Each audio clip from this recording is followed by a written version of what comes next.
DC হই, OC হই, doctor হই, এমবিবিএস হই, নাৰ্স হই, তোমালোকে সিহঁতক দেখাই দিবা যে শিক্ষাৰ প্ৰয়োজন আগতো আছিল, আজিও আছে, আগলৈ থাকিব ইনশাআল্লাহ।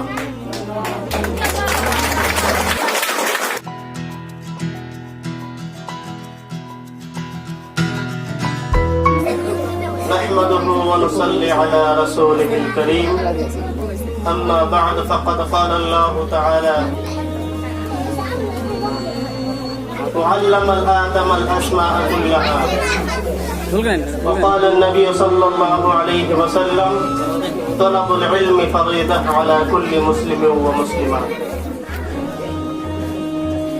আজি এইখন সভাৰ সন্মানীয় সভাপতি সাহেব, উপস্থিত ৰওতা আঞ্চলিক জমিয়ত উলামায়ে হিন্দ সভাপতি সদৰুল ইছলাম সাহেব ডাঙৰীয়া, উপস্থিত ৰওতা আঞ্চলিক এবিএম সভাপতি সাহেব আৰু এই বিদ্যালয়ৰ শিক্ষক শিক্ষয়িত্ৰীসকল আৰু মোৰ সন্মুখত বহি থকা মৰমৰ ছাত্ৰ ছাত্ৰীসকল, আজি মই নিজকে প্ৰাউড ফিল কৰি আছো যিহেতু মোক এইখন বিদ্যালয়ত ইনভাইট কৰিছে। মই সিমান ডাঙৰ মানুহ নহয় যিমান ডাঙৰ বুলি তোমালোকে ভাবি আছা। মই সাধাৰণ মানুহ, যিয়ে নহওক ইয়াত আহিছো কিবা শিকিবলৈ, মই শিকাবলৈ অহা নাই। আজি মই শিক্ষাৰ ওপৰত দুই এষাৰ কথা কম। শিক্ষাৰ গুৰুত্ব আছে সমাজত, এতিয়া আছে, আগলৈ থাকিব। এই শিক্ষাৰ বিষয়ে আমি প্ৰথমে জানিম কোৰআনৰ পৰা। আমি শুনিছো, আমি জানো যে সকলো সমস্যাৰ সমাধান কোৰআনত পোৱা যায়। সেয়েহে আমি প্ৰথমে কোৰআনটো খুলিম আৰু তাত চাম যে এই শিক্ষাৰ বিষয়ে কোৰআনত কি কোৱা হৈছে।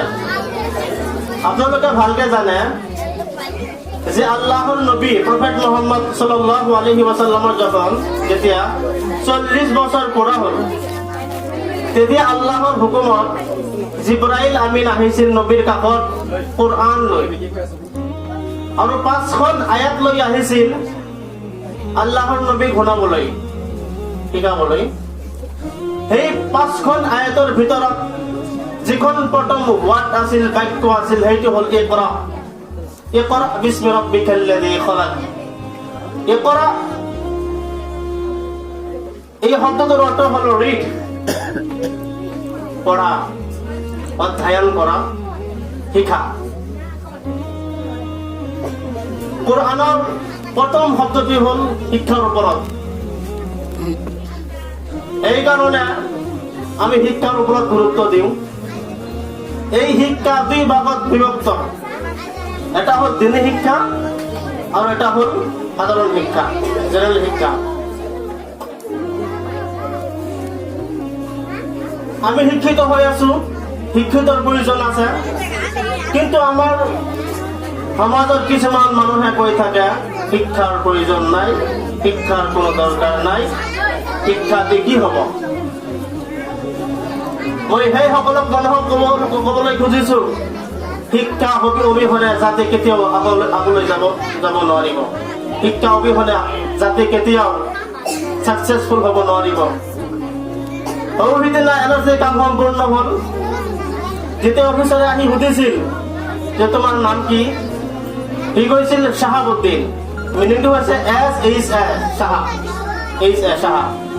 তাত লিখিছে শাহাবুদ্দিন SHA শাহা। তাত যে ভুল কৰিল লিখোতে, দুখটো তেওঁৰ নহয়, যি নাম কৈছে তেওঁৰ দুখ। কিয়নো তেওঁৰ সন্মুখত সেই মিনিংটো লিখিছে শাহাবুদ্দিন বুলি। এইটো ভুল কৰাৰ কাৰণে কি হ'ল, যিটো এই ফৰ্মটো ফিল আপ কৰি দিলে, অফিচত গ'ল, তাত দেখিলে যে ভোটাৰ আইডিত নাম আছিল শাহাবুদ্দিন, এটা শাহাবুদ্দিন, সেইটো ৰিজেক্ট হৈ গ'ল। এটা আকৌ ভেৰিফিকেশ্যন কৰিব লাগিব, বহুত ভেজাল হ'ব পিছত গৈ পিনে। সেইকাৰণে শিক্ষাৰ ডিসি হই, ওসি হই, ডক্টৰ হই, এমবিবিএস হই, নাৰ্স হই, তোমালোকে সিহঁতক দেখাই দিবা যে শিক্ষাৰ প্ৰয়োজন আগতো আছিল, আজিও আছে, আগলৈ থাকিব ইনশাআল্লাহ।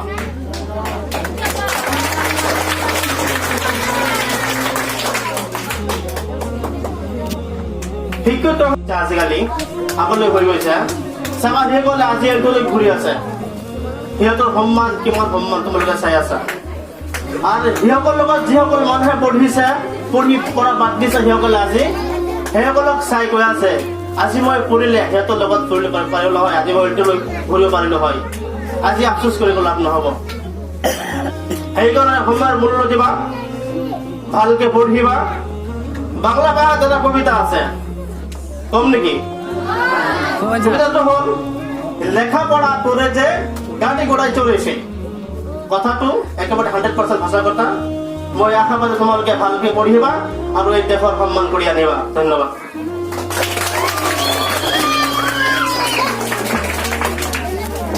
ধন্যবাদ থাকিল আমাৰ নলদিন চাহাবলৈ ইয়াৰ পিছত কাৰ্যসূচী মতে আছে শিক্ষকসকলৰ মাজৰ পৰা